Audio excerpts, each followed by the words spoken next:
Bonjour à tous et bienvenue sur ce direct CCI. J'espère que vous allez bien. Nous sommes sur notre deuxième direct déjà, comme le temps passe vite. Et nous sommes aujourd'hui avec Philippe Couve. Bonjour Philippe. Bonjour Romain. Je suis ravi de t'avoir avec nous aujourd'hui.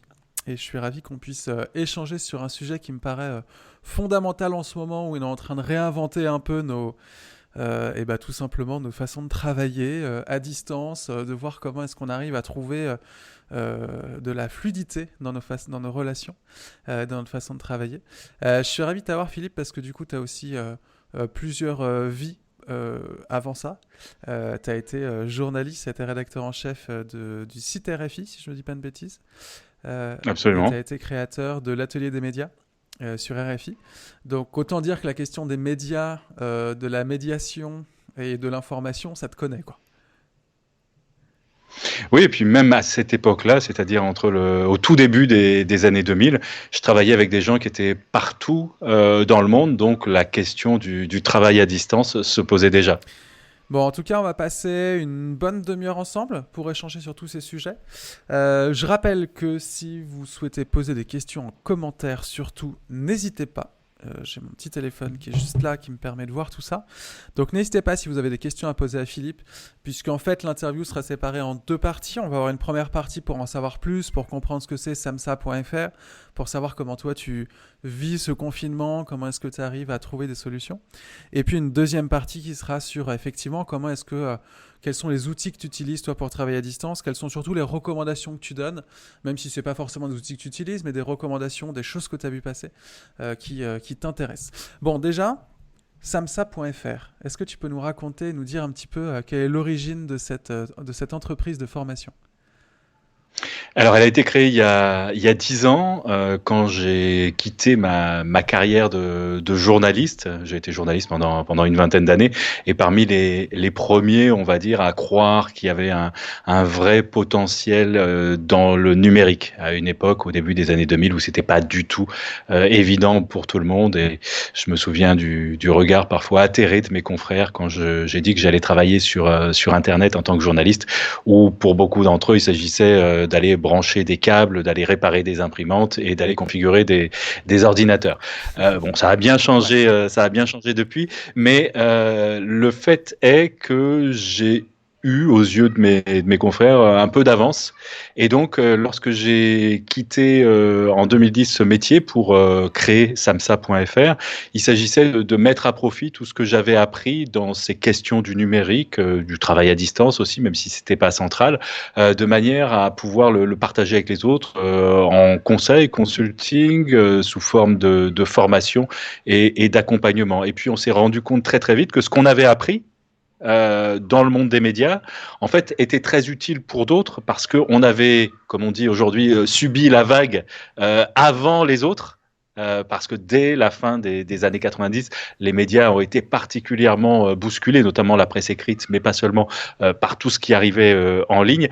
Donc, ça a conduit à mettre en œuvre des dispositifs, changer des états d'esprit, s'acclimater, s'habituer à des outils, acquérir de nouvelles compétences, autant de choses qui se sont révélées utiles pour d'autres ensuite. Résultat, aujourd'hui, on accompagne tous ceux qui sont des producteurs de contenu, donc soit des médias, soit des gens dans la communication, dans la culture, dans la formation, et qui se trouvent confrontés à des problématiques de transition numérique. Donc concrètement, on forme des gens à produire des vidéos avec leur smartphone, à produire des podcasts audio, à faire des lives sur Facebook comme on le fait actuellement, ou sur d'autres plateformes, à faire du data journalisme, à vérifier de l'information en ligne, à faire de l'enquête en ligne, à manager, à diriger des équipes qui sont aujourd'hui plurimédias.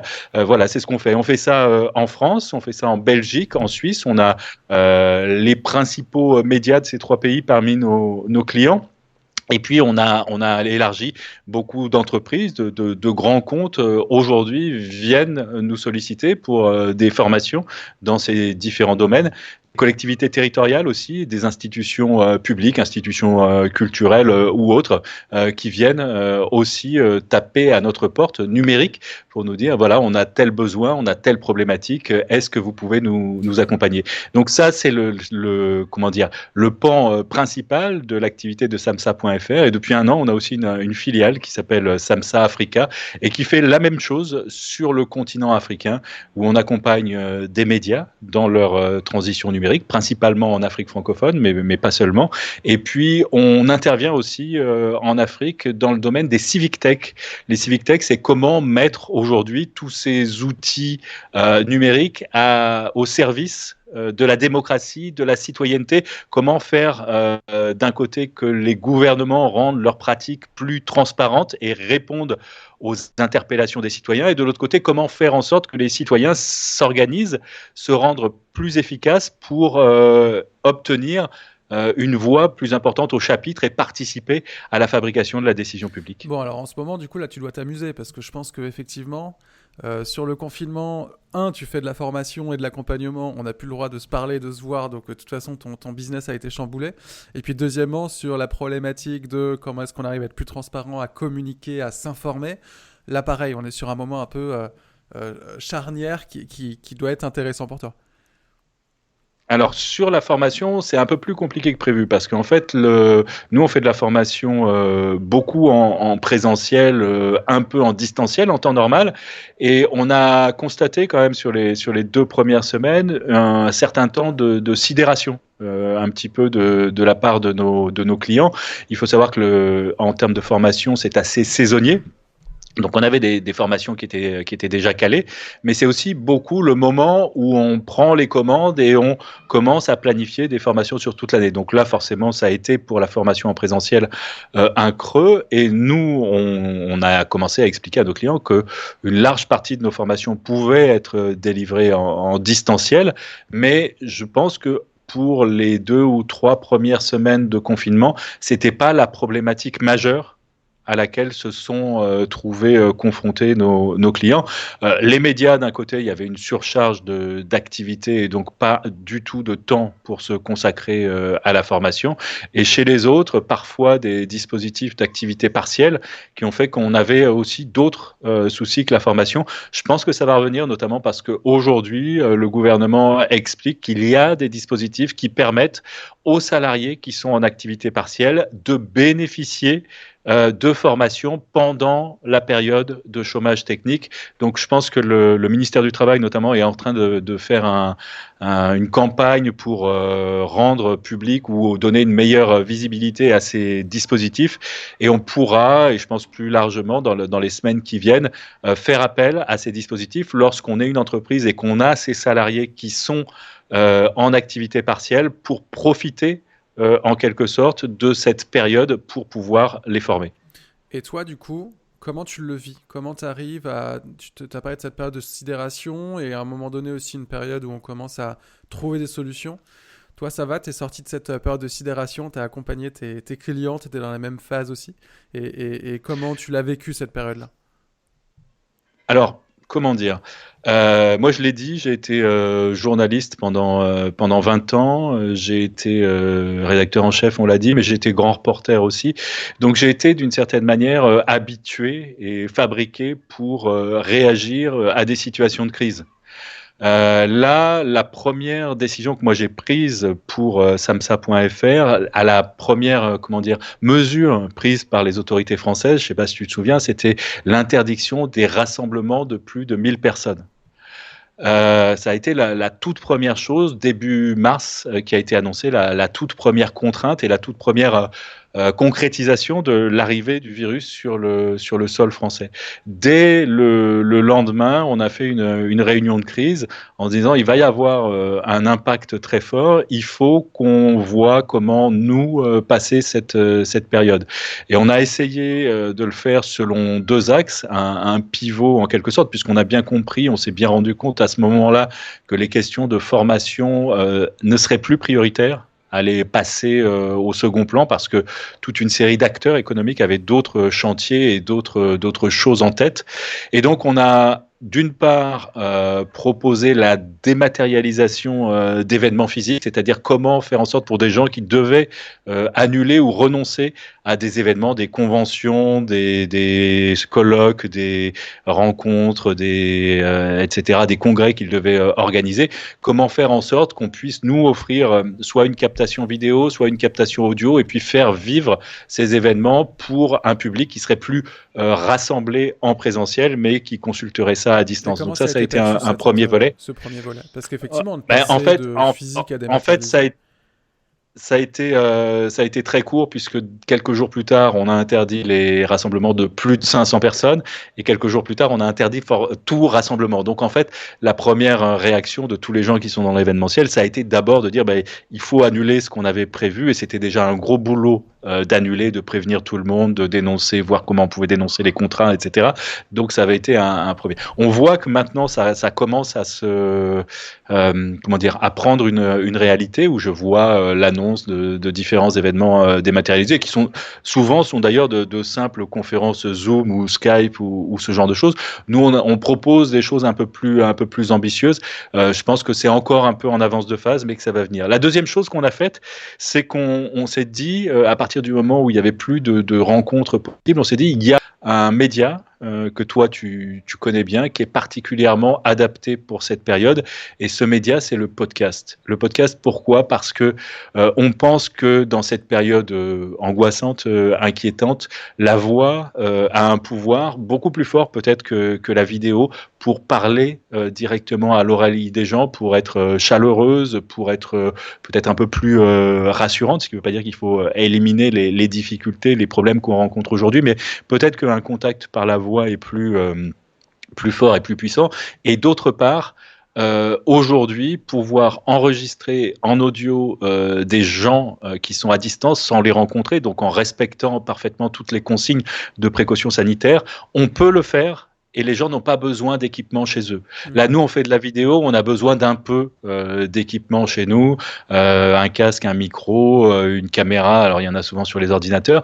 Mais là, disons qu'avec le podcast, avec les systèmes dont on dispose aujourd'hui, il suffit d'un simple téléphone et on peut enregistrer quelqu'un dans des conditions tout à fait convenables. Si on a un peu plus, si on a un kit piéton filaire, il faut éviter le Bluetooth, mais si on a un kit piéton filaire, on peut faire des choses encore mieux en termes de qualité, et ça permet d'aller au plus près des gens. Par exemple, dans une entreprise, ça permet d'aller interroger ceux qui travaillent encore, ceux qui préparent l'avenir, ceux qui ont été touchés, ceux qui ne sont pas encore, etc., sans mettre personne en danger, en faisant entendre toutes ces voix. Il y a une dimension aussi participative d'existence du collectif qui peut se faire à travers ça.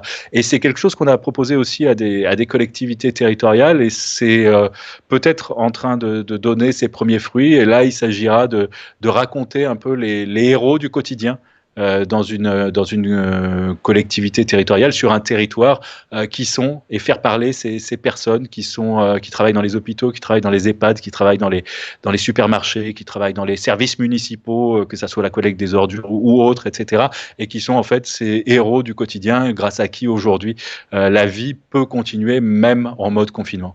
Et comment tes collaborateurs l'ont envisagé c'est pas un vrai pivot, mais en tout cas, c'est un pivot presque temporaire de se dire, tiens, il y a sans doute une opportunité. Comment vous avez fait le choix, et comment est-ce que ça a pu être, je dirais, envisagé par toute l'équipe et que tout le monde se mette en ordre de marche pour aller dans cette direction ?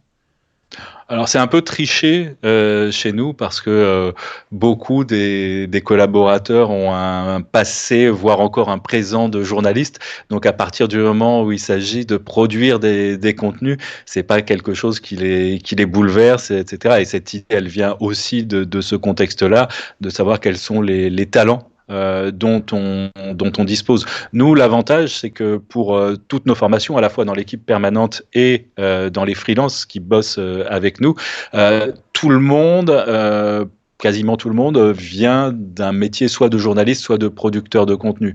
Donc c'est pour ça qu'ils apprennent et qu'ils enseignent et qu'ils partagent leur savoir-faire dans ce domaine. Mais si on leur dit demain tu vas aussi produire du contenu, il n'y a aucun problème et ça pose aucune difficulté. Donc c'est aussi pour ça qu'on s'est orienté vers cette possibilité-là. Euh, du coup, tu es en train de pivoter un peu là ton business pour essayer de trouver des solutions à la crise. Est-ce que sur l'aspect même de la formation, qui est ton cœur de métier, tu vois des choses là qui sont en train d'être modifiées? Alors, c'est un peu compliqué, c'est un peu tôt. Alors, il y a cette blague que tout le monde a vu. Quel est l'acteur principal de la transformation numérique des entreprises? Est-ce que c'est le PDG? Est-ce que c'est le directeur technique? Ou est-ce que c'est le Covid-19? Et bien, la bonne réponse, c'est le Covid-19. Et c'est un exercice d'humilité pour nous, en tant que formateurs, en tant que consultants, parce que il y a des choses qu'on prône, qu'on explique, qu'on défend depuis des années, et avec parfois des succès millimétriques, on va dire, où les choses avancent vraiment petit à petit. Il faut le reconnaître et il faut avoir cette humilité-là. Nous, et on en parlera sans doute dans un instant, mais on se dit depuis des années qu'il faut qu'on ait à la maison l'agilité numérique, la capacité à utiliser les outils si on veut le prôner auprès d'autres. Donc c'est ce qu'on essaye de faire. Mais en même temps, voilà, c'est des choses qui prennent des mois, parfois des années, et là, on s'aperçoit que en l'espace de quelques jours, même pas semaines, des choses qui paraissaient totalement impossibles, totalement hors de propos, hors de tout horizon, deviennent possibles et sont pratiquées par des gens qui nous expliquaient quelques semaines avant que c'était pas possible. Donc voilà, donc ça c'est quelque chose qui a changé, et je crois que j'ai perdu le fil de ta question. Non, ma question, c'était de savoir comment est-ce que tu arrivais à transformer à innover sur le domaine de la formation justement avec ce Covid. Mais justement, moi, je voudrais qu'on Alors, parle. ma réponse, c'était que c'est trop tôt. Et Ouais. aujourd'hui, je ne sais pas exactement si, au sortir de cette période, on sait qu'il va y avoir une période de déconfinement un peu compliquée, mais au sortir de cette période, est-ce que les gens auront encore, dans un premier temps, envie d'aller faire des choses en ligne, ou est-ce qu'ils seront surtout comment dire, motivés par le fait d'aller rencontrer physiquement d'autres personnes, etc., et voudront sortir de ce point de vue. Mais à plus long terme, je pense que oui, ça va débloquer un certain nombre de pratiques et de choses qui paraissaient pas forcément possibles. Après, sur la formation en tant que telle, moi, je suis convaincu, et cette conviction-là, elle n'a pas changé, que la bonne articulation, c'est ce qu'on appelle en termes techniques le blended learning, c'est-à-dire la formation mixte avec une partie en ligne et une partie Alors, en présentiel, j'allais de t'en parler, manière ça, effectivement, à de tous les. choisir et articuler le meilleur des deux mondes. J'allais t'en parler de ces fameux MOOC dont on parle depuis, je dirais bien, allez, 7-8 ans facilement. Il y a eu Alors, une c'est pas première forcément que vague. des MOOC, hein. Pardon? C'est pas forcément que des MOOC. Non, Parce que mais le MOOC, il y en a un tout cas, côté c'est. massif des choses. Quand on parle de formation à distance, c'est pas forcément que des MOOC. On peut faire de la formation à distance en one-to-one. Je peux t'envoyer un certain nombre de ressources à consulter, d'exercices à faire, et puis ensuite on se retrouve pour le débriefer. Donc C'est ça. le côté massif est pas forcément obligatoire. Non. On peut aller aussi sur des choses très, comment dire, sur mesure et très adaptées aux besoins de chacun. Et je pense que l'un des enjeux, et ce qui a été un peu, comment dire, passé par pertes et profits avec les MOOC, c'est que l'un des avantages, si c'est bien fait, de la formation en ligne, c'est qu'on peut véritablement individualiser les parcours. Hmm. Je comprends tout à fait ce que tu veux dire. MOOC était un terme générique pour dire cours en ligne, en tout cas, et cette digitalisation de la formation. Alors, tu l'as dit, effectivement, peut-être qu'un des modèles, c'est d'avoir à la fois du digital et à la fois du présentiel. Est-ce que vous avez essayé de digitaliser, de numériser vos formations et est-ce que vous vous êtes dit, ben, en fait, comme vous êtes sur un modèle économique de service, où vous devez à chaque fois faire mission par mission, l'idée des MOOC ou l'idée d'avoir plutôt des produits et d'avoir des contenus que vous pouvez promouvoir et donner à disposition des entreprises, est-ce que ça c'est quelque chose que vous avez étudié ou vous vous êtes dit fondamentalement c'est hors de notre ADN et on va pas là-dedans? Justement avec Si, cette si, envie d'individualiser. si. On a commencé à travailler dessus il y a bientôt 2 ans maintenant. On se heurtait jusqu'ici. Nous, on était prêts et toute l'équipe a été formée. On a testé un certain nombre de choses. On a énormément réfléchi. L'obstacle venait de nos clients. Jusqu'ici, j'avais 0% de mes clients qui me disaient je veux de la formation en distanciel. Il faut dire qu'on fait de la formation qui est beaucoup sur savoir tourner avec son smartphone, etc., où les gens en formation professionnelle, c'est peut-être un peu différent en formation initiale, mais en formation continue, les gens ont besoin d'avoir le formateur auprès d'eux qui leur donne du feedback en temps réel en disant oui, là, tout ce que tu as filmé, c'est bien, là, tu pourrais le faire un peu différemment, etc. Donc ça, c'est la première chose. Et la deuxième chose, c'est qu'il est souvent difficile dans les métiers dans lesquels nous, on intervient, d'arriver en distanciel à réserver du temps à la formation. C'est-à-dire que oui, je sais, j'ai une formation en distanciel à suivre, peut-être c'est un module qui fait que 5 minutes, mais j'ai toujours des choses plus urgentes à faire. Et donc, j'ai du mal à réserver ce temps, même s'il est court, à la formation à distance. Donc ça, jusqu'ici, c'était une difficulté.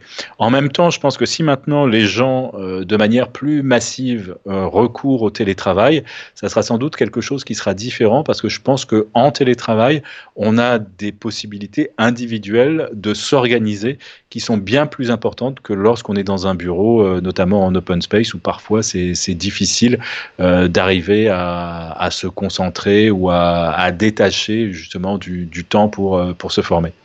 Alors, du coup, on va rentrer dans la seconde partie de l'interview, qui est de se dire un peu quelles sont, au regard de ton expertise, les solutions qu'on peut trouver, nous, et comment est-ce qu'on peut, pas à pas, je dirais, débuter cette réflexion et cette mise en pratique.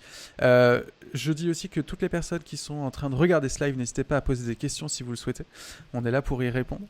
Donc, avec grand plaisir, n'hésitez pas. Je voulais aborder avec toi, Philippe, le côté finalement, bon, je suis une petite entreprise, ou je suis une entreprise d'ailleurs, je suis confronté là à un besoin d'outils, de pratiques, de méthodologies pour continuer à faire fonctionner mon offre, mes services en ligne. Et toi qui es habitué à travailler à distance avec tes équipes, quelles sont les premières règles que l'on doit se fixer quand on travaille à distance ? Alors, je vais peut-être expliquer d'abord d'où je parle sur ce sujet-là, puisque nous, donc, l'entreprise existe depuis 10 ans. On est une dizaine de permanents aujourd'hui et on bosse avec une soixantaine de freelances de manière très régulière.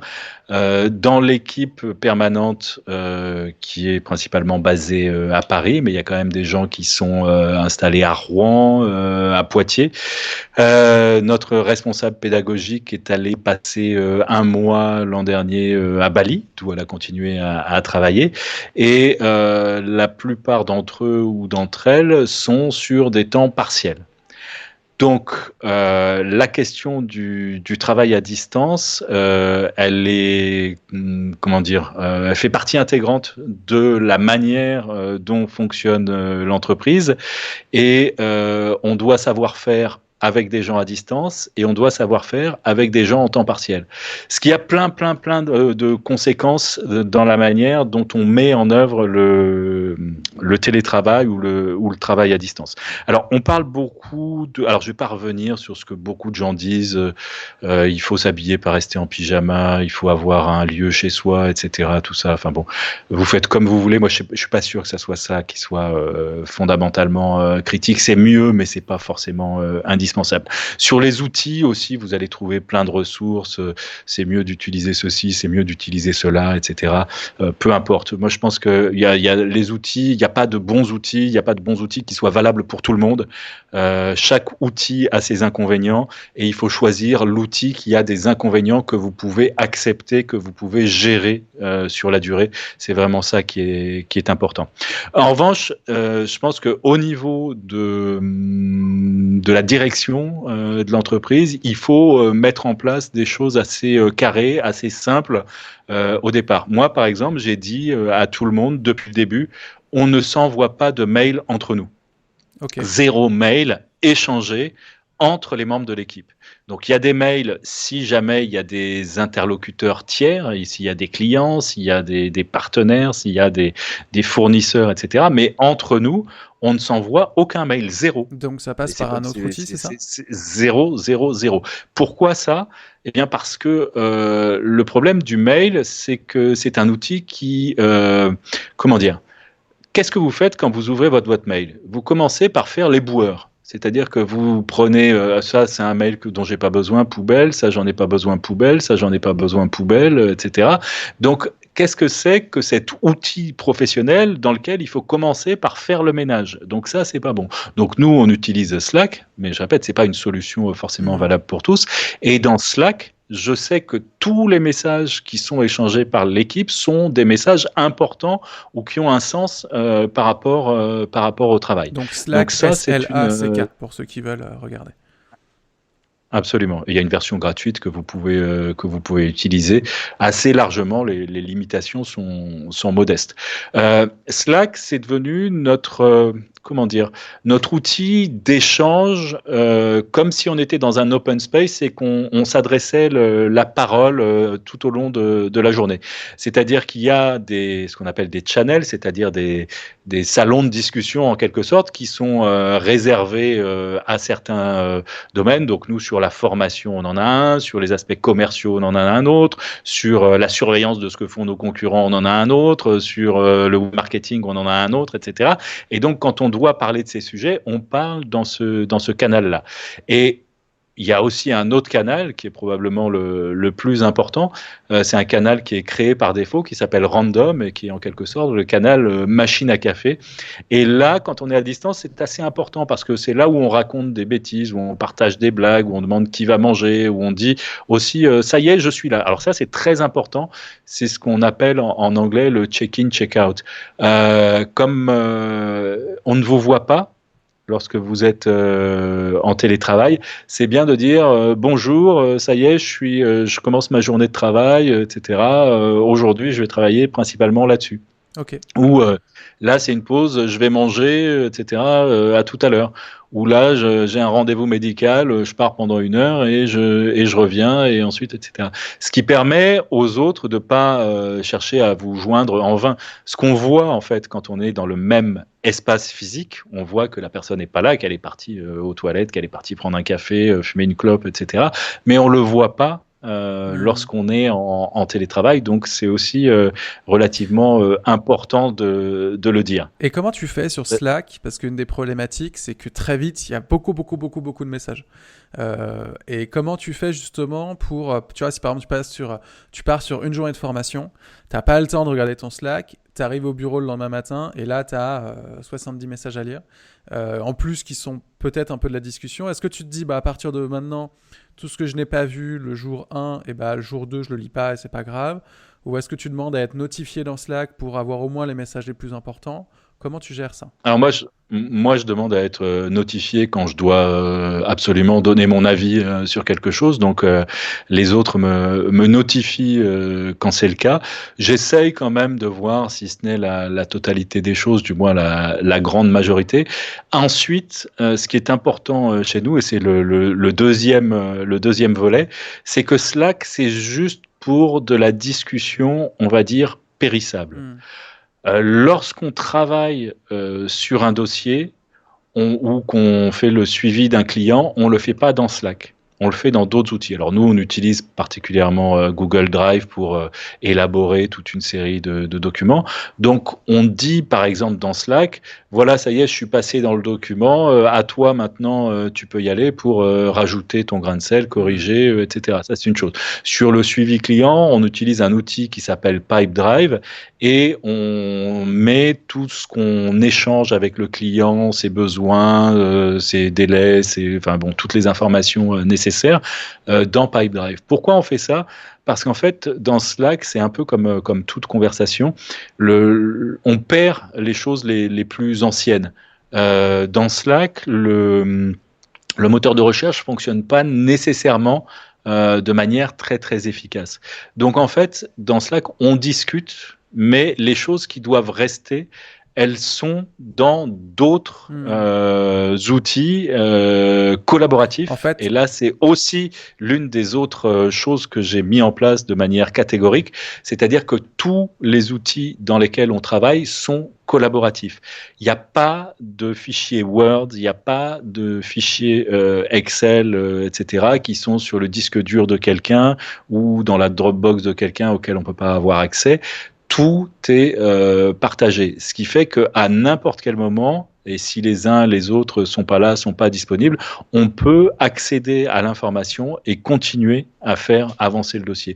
Et ça, c'est extrêmement important. Parce que moi, je vois encore tellement de gens qui échangent des fichiers Word ou Excel et on ne sait plus la version, lequel est le bon.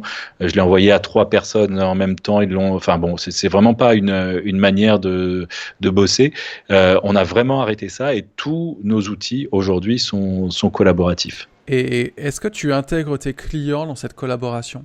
Est-ce que tu vois de plus en plus de clients avoir accès à des Google Docs? Parce que souvent, c'est bloqué par les DSI des entreprises. Est-ce que tu vois que ça commence à rentrer dans des usages, ça? Parce que souvent, le problème, c'est l'interne, bah, on essaie d'être agile, et puis en externe, bah, on est quand même sur des mails, on est quand même sur du versionning. Est-ce que tu arrives à modifier ça? Alors, ça arrive, c'est pas systématique, mais ça arrive.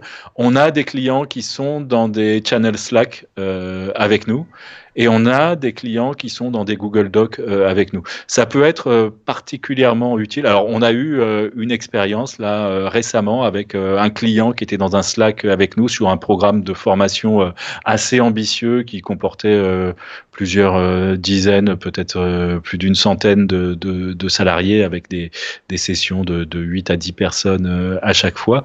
Et on a pu gérer dans Slack, sans aucun échange de mail, avec le client, ce genre de choses. Avec d'autres, on partage des documents, notamment sur des spreadsheets, donc des tableurs, avec notamment les noms des gens qui doivent participer à une formation. On sait que ça change tout le temps en fonction des Hmm. disponibilités des uns des autres, des programmes des uns des autres, etc. Et comme ça zéro échange de mail et le document est toujours actualisé entre nous et le client. On n'arrive pas à le faire avec tout le monde, mais on arrive quand même à le faire de plus en plus. Et c'est vraiment un soulagement. Et quand le client arrive à fonctionner là-dessus, même pour lui, c'est un soulagement total de savoir qu'il n'y a pas de question de version. On a un seul document sur lequel on travaille. Il est à un endroit, on sait où il est. Il y a celui-là qui est mis à jour.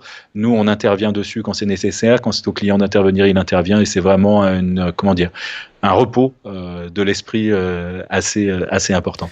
Et alors, en ce moment, là, il y a beaucoup de personnes qui se mettent sur Zoom, sur des Skype. Alors, Skype, c'est connu depuis longtemps, mais Zoom, ça fait partie de ces outils. En tout cas, je voulais parler de la visio avec toi. Euh, Comment vous faites? Est-ce que vous, quand vous êtes à distance, vous faites une visio par semaine et tu imposes ça? Est-ce que tu as des formes de régularité ou d'obligation, je dirais, dans la semaine, au moins de se faire une visio de temps en temps pour conserver ce lien? Alors, il n'y a pas d'obligation. Moi, je suis c'est aussi il y a pas mal de choses que j'ai retirées, y compris en négatif, de mes expériences précédentes. Donc, pas de mail, ça je l'ai dit, tous les documents en collaboratif et en partagé, et le moins de réunions possible, en tout cas la grand-messe où il y a tout le monde et tout le monde s'ennuie et tapote sur son smartphone pendant la réunion, on essaye d'éviter au possible. En revanche, c'est très important quand on travaille sur un dossier, quand il y a vraiment des décisions à prendre, et que ce soit à l'intérieur de l'équipe ou avec des clients, d'avoir des réunions à distance. Je te l'ai dit, nous, on a des clients qui sont un peu partout en France, qui sont en Belgique, en Suisse, en Afrique. Et donc, on a cherché depuis longtemps la solution, et on en a testé plusieurs qui permettaient de faire ça.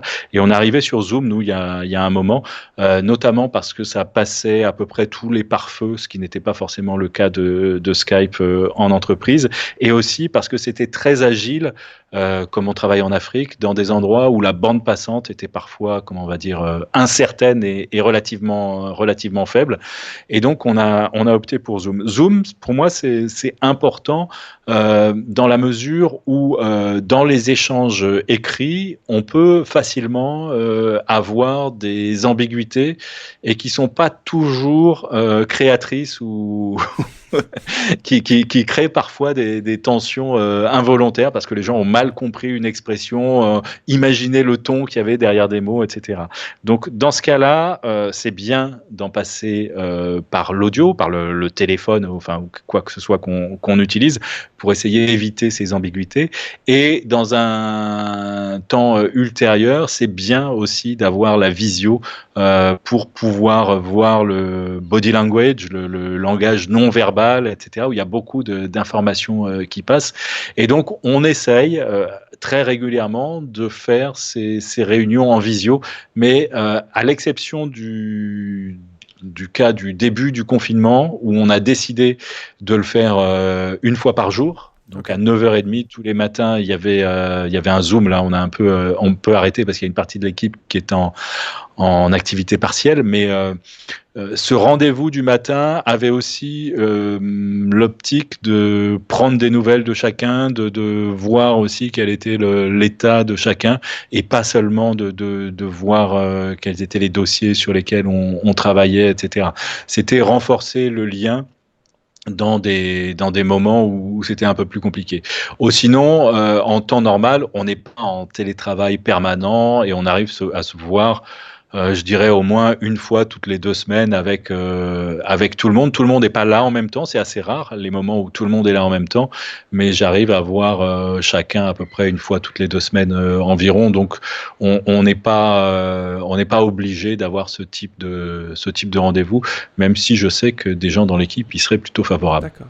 Bon, est-ce que tu as d'autres règles? Donc on a dit pas de mail, donc on essaye d'avoir le plus de conversations possible et d'éviter de faire les boueurs tous les matins.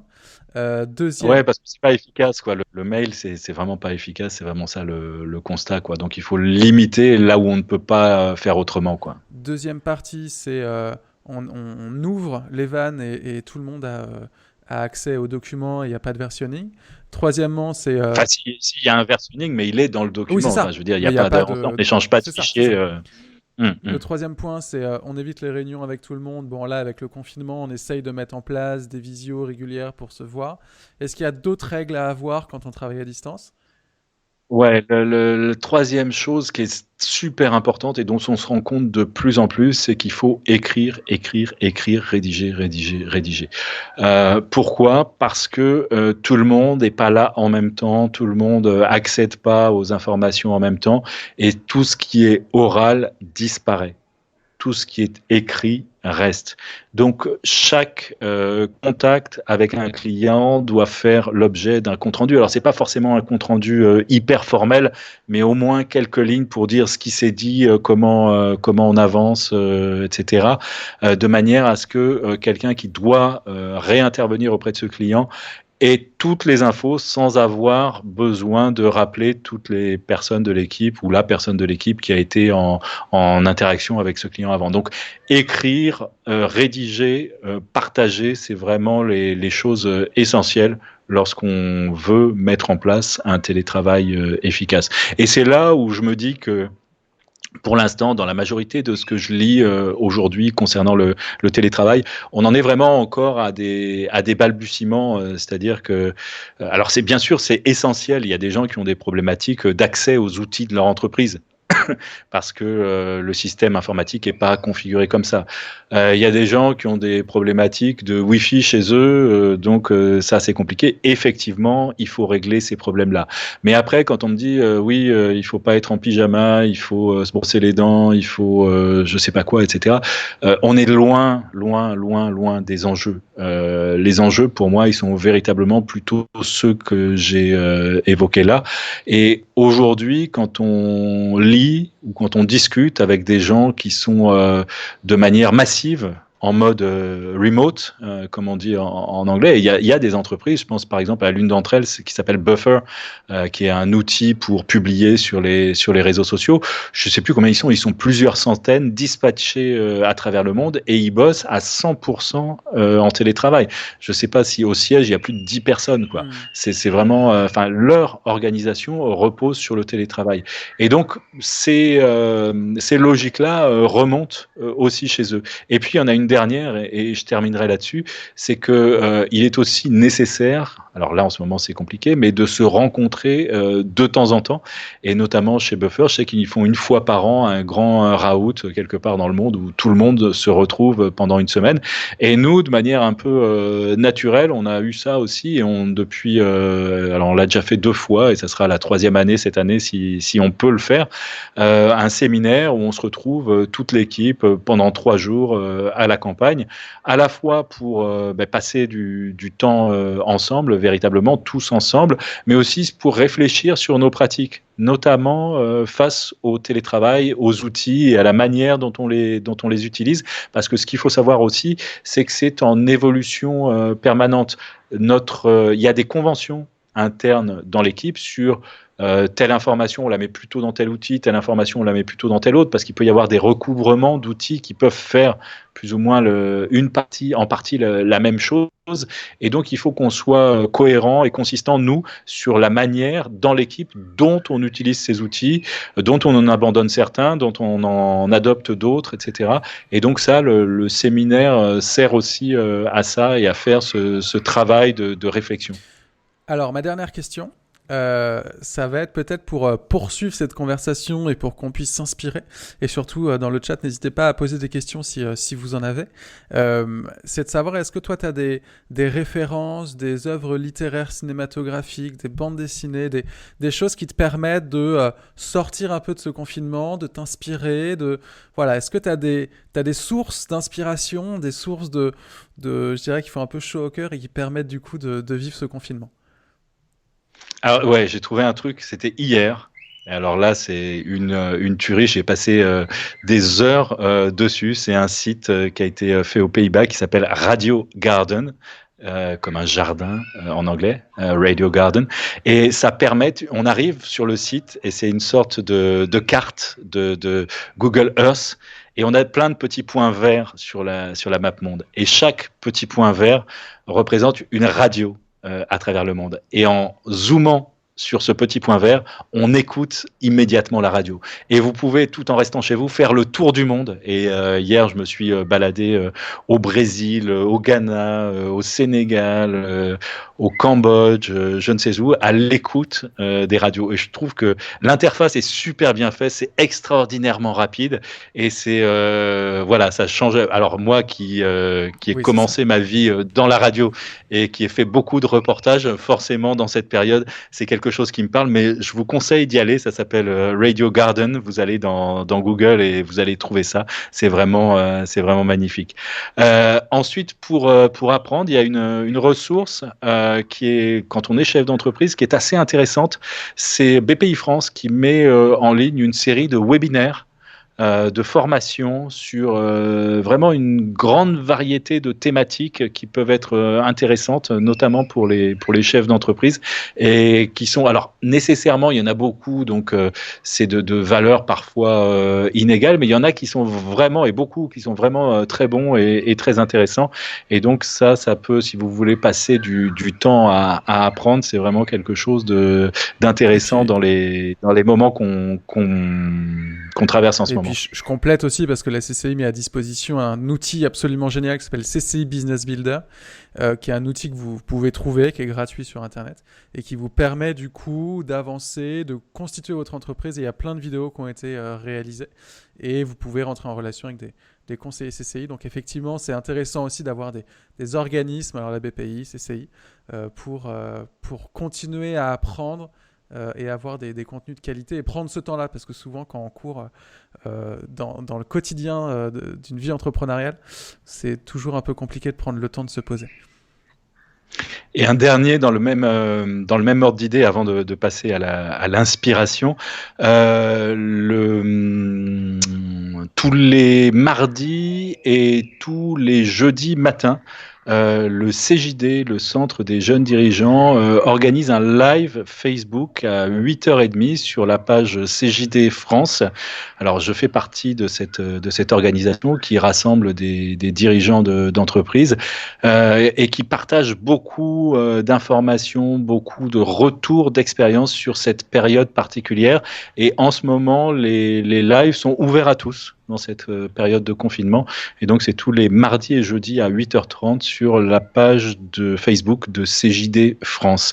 Et puis, pour source d'inspiration, tu m'avais demandé, je vais recommander le bouquin que j'ai le plus offert dans ma vie, qui s'appelle L'usage du monde de Nicolas Bouvier, qui est un auteur suisse. Il raconte un voyage qu'il a fait en 1953 en partant de Genève, direction l'Afghanistan, à bord d'une petite Topolino, c'est une petite genre de Fiat 500, une petite voiture de Fiat, et il décrit, c'est vraiment la quintessence du livre de voyage, où il décrit ses découvertes avec émerveillement, mais aussi philosophie, il partage des réflexions et des choses extrêmement pratiques, et au final c'est une réflexion, on va dire, éthique et morale sur notre façon d'être au monde.